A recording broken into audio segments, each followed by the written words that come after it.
Zoti Dodaj, prej 7 ditësh ka nisur zjarri në tërësi në Puk, pra vatrat e para të aktivizuara ka një javë, apo jo?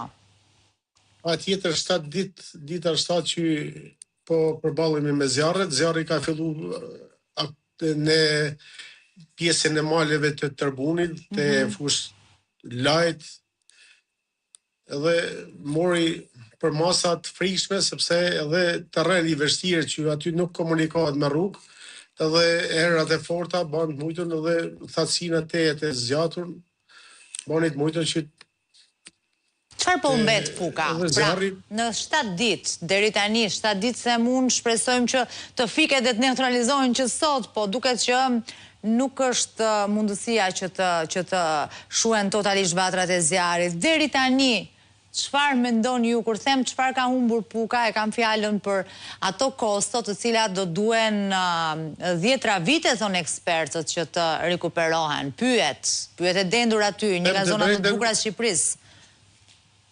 Them të drejtën, përveç jetës e njerëzve dhe banesat që vinë edhe gjës e gjallë, gjaja ma mirë, ma e domosdoshme që vetë banorët e doshin atë zonë, ishte sepse humen një pjesë mirë të aty në maleve që aty nxjerrshin edhe fitime, duke mbledh bimë medicinale, këpurdha, fruta, do me thënë ka, po, se kisha menduar këta, ka dhe kosto praktikisht financiare në përditshmërinë e tyre. Patjetër.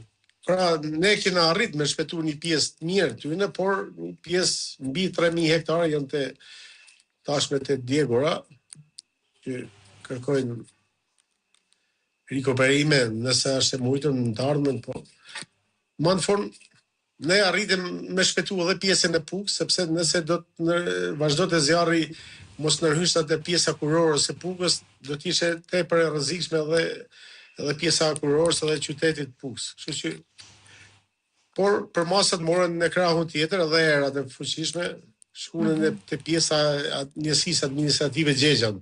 Në fshatrat Gojan i Vogël, Gojan i Madh, edhe Gjegjan si fshat, një pjesë e Shkozës.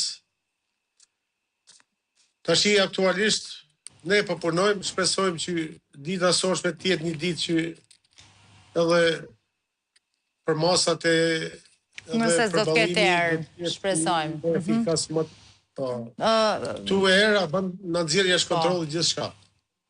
E vërtet ajo.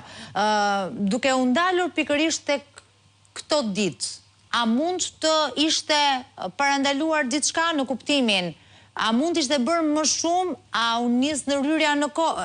Tani, ato fjalët e mira dhe ato bashkëpunime institucional, vlen ta themi, pra, vlen të ndalemi tek problematikat, sidomos e problematika, se prandaj jemi këtu, prandaj funksionon media, po sigurisht vlen dhe ato që ju thatë, bashkëpunimi institucional është shumë mirë kur ndodh.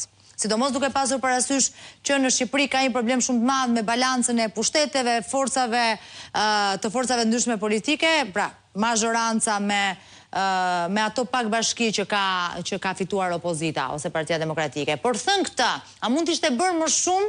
A ka filluar ndërhyrja në kohë? A mund t'ishte shmangur djegja e një pjesë të konsiderueshme të pyetjeve, dua të di unë, si e mendoni ju? Tashi unë sepse do t'jenë edhe ekspert. Jo, se e mendoni ju si drejtuesi bashkisë. Si drejtuesi bashkisë dhe menaxhuesi asaj zone. Zjarret që kanë efekt edhe dorën e njeriut, nëse ato keqbers, ato mund t'i quaj kriminal ata që vënë dorë mbi pyet, po në këtë moment bashkia bën një përpjekje mëdha me ato mundësi që kishte.